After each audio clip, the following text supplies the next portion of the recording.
तो भारतीय सेना के लड़ाकू विमानों के पायलटों के लिए एयरलिफ्ट में सुरक्षित बचाव एक चुनौतीपूर्ण और जीवन मरण का प्रश्न होता है।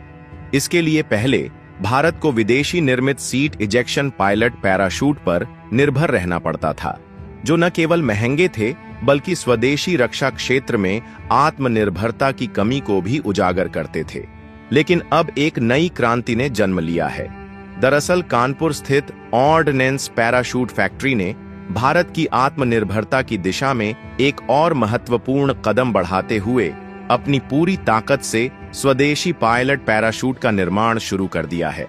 वही हाल ही में जो बांग्लादेश बहुत तेवर दिखा रहा था, वो अब सीधा हो चुका है और अब बांग्लादेश की नई सरकार की मुश्किलें कम होने का नाम ही नहीं ले रही है, जिसका अब भारत पर भी बुरा असर पड़ सकता है। पूरी डेवलपमेंट क्या है, आइए समझते हैं आज की इस वीडियो में। लेकिन आगे बढ़ने से पहले इस वीडियो को एक लाइक करके चैनल को सब्सक्राइब जरूर कर लीजिए, क्योंकि यह आपके लिए सिर्फ 1 सेकंड का काम है, लेकिन इससे हमारी काफी बड़ी मदद होती है। दरअसल आज हम आपको एक ऐसी नई तकनीकी उपलब्धि के बारे में बताने जा रहे हैं जो भारतीय वायुसेना के पायलटों की सुरक्षा में एक क्रांतिकारी बदलाव ला सकती है। क्योंकि यहाँ पर कानपुर की ऑर्डिनेंस पैराशूट फैक्ट्री ने एक खास तरह का पैराशूट तैयार किया है, जो लड़ाकू विमानों में गड़बड़ी होने की स्थिति में पायलट को सुरक्षित उतारने में मदद करेगा। यह पैराशूट खास तौर पर तेजस जैसे अत्याधुनिक विमानों के पायलटों के लिए डिजाइन किया गया है, ताकि किसी भी आपातकालीन स्थिति में वे सुरक्षित लैंडिंग कर सकें। खास बात यह है कि इस नई पहल के साथ भारत अब अमेरिका और यूरोपीय देशों पर निर्भरता खत्म कर सकेगा और अपनी सुरक्षा में एक महत्वपूर्ण कदम आगे बढ़ाएगा। ऐसे में अब भारतीय पायलटों के पास न केवल उच्चतम तकनीकी सुविधाएं होंगी, बल्कि उनकी सुरक्षा भी पूरी तरह से सुनिश्चित हो सकेगी।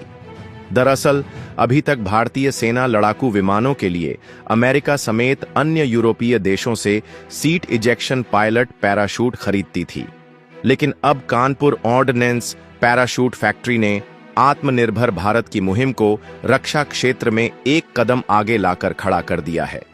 और यहाँ पर DRDO की इकाई aerial delivery research and development establishment के इंजीनियरों ने लड़ाकू विमान तेजस के सभी संस्करण के विमानों को उड़ाने वाले फाइटर पायलट को आपात स्थिति में सुरक्षित जमीन पर लाने वाले सीट इजेक्शन पैराशूट का डिजाइन तैयार किया है।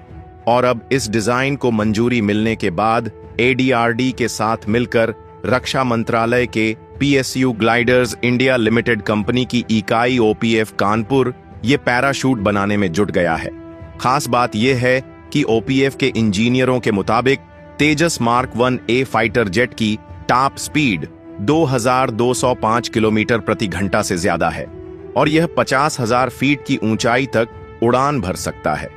गौर करने वाली बात यह है कि इसमें कानपुर की OPF फैक्ट्री एशिया में पहली फैक्ट्री बनी है, जिसने तेजस में प्रयोग होने वाले पायलट पैराशूट को कम दामों में अच्छी गुणवत्ता के साथ तैयार किया जा रहा है, जिसका भार लगभग 8 किलो है और इसकी कुल लंबाई लगभग 12 मीटर है। हालांकि तेजस की लैंडिंग के समय लगभग रफ्तार 300 किलोमीटर प्रति घंटा होने पर उतरते समय ही इसका इस्तेमाल होता है, जिसमें तेजस की रफ्तार को कम करके कम दूरी पर रोकने में किया जाता है। खास बात यह है कि इस फैक्ट्री में निर्माण होने वाले पैराशूट की लागत विदेशों से आने वाले पैराशूट से लगभग 2 गुना कम है, जहां इसकी कीमत लगभग 8 लाख तक है। और अगर आपको नहीं पता तो बता दें, यहां P7, Jaguar, Mirage, Sukhoi, MiG, हुएक जैसे विमानों के पैराशूट बनाए जा रहे हैं। लेकिन आपको यह जानकर हैरानी होगी कि पिछले हफ्ते से म्यांमार की बांग्लादेश सीमा पर सुरक्षा व्यवस्था में नाटकीय बदलाव आया है, क्योंकि झुंटा ने इस क्षेत्र पर नियंत्रण खो दिया है, जिसका भारत पर भी असर हो सकता है। म्यांमार के सभी विद्रोही समूहों में सबसे बड़ा अराकान आर्मी अब रखाइन प्रांत के बड़े हिस्से पर नियंत्रण कर रहा है, जो भारत के लिए रणनीतिक रूप से अहम है। और देखा जाए तो म्यांमार और बांग्लादेश को विभाजित करने वाली 270 किलोमीटर लंबी सीमा पर झूंटा का नियंत्रण खत्म हो गया है। और ऐसी भी रिपोर्टें हैं कि अराकान आर्मी अब म्यांमार बांग्लादेश सीमा के साथ बांग्लादेश के भीतर के क्षेत्रों को नियंत्रित करता है, जिससे बांग्लादेश सेना और अराकान आर्मी के बीच टकराव हो सकता है और इस इलाके में सुरक्षा स्थिति और जटिल हो सकती है।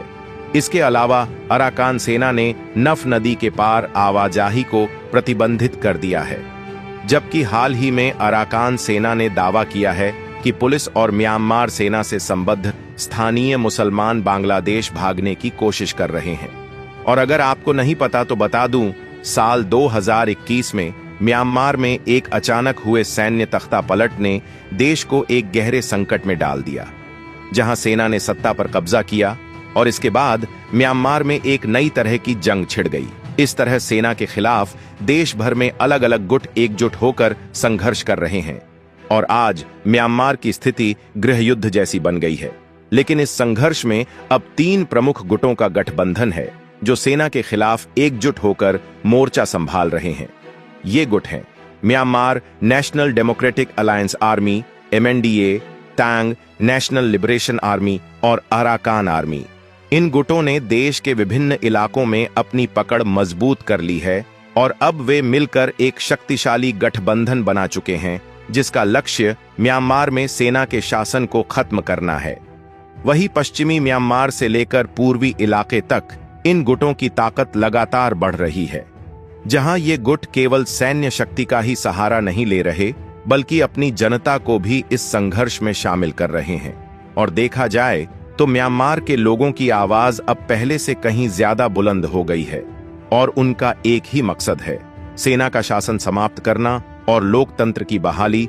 जबकि म्यांमार के रखाइन समुदाय के लिए 2009 एक ऐतिहासिक साल था, जब उन्होंने अपनी स्वतंत्रता की ओर पहला कदम बढ़ाया। इस साल अराकान आर्मी का गठन हुआ, जिसे एक पूर्व छात्र एक्टिविस्ट त्वान मरात नाइंग ने नेतृत्व किया। शुरुआत में अराकान आर्मी का उद्देश्य केवल रखाइन राज्य में एक स्वायत्त शासन की स्थापना था, जहां वे संघर्ष की राह पर थे। लेकिन जैसे ही म्यांमार की सेना ने 2021 में तख्ता पलट कर दिया, अराकान आर्मी ने अपनी दिशा पूरी तरह बदल दी। अब उनका लक्ष्य केवल अपने समुदाय के अधिकारों की रक्षा करना नहीं, बल्कि म्यांमार की सेना के खिलाफ खुला मोर्चा खोलना था।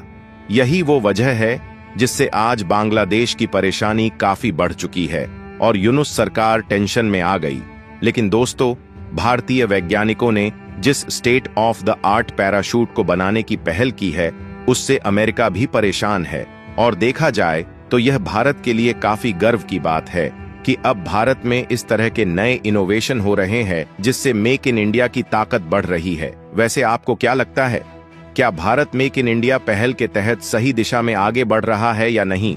कमेंट बॉक्स में अपनी राय जरूर दे। और हमने आपके लिए इस वीडियो में काफी रिसर्च किया है, उसके लिए वीडियो को लाइक करें, दोस्तों में शेयर करें और चैनल को सब्सक्राइब करके बेल आइकन को ऑल पर सेलेक्ट जरूर करें। जय हिंद, जय भारत।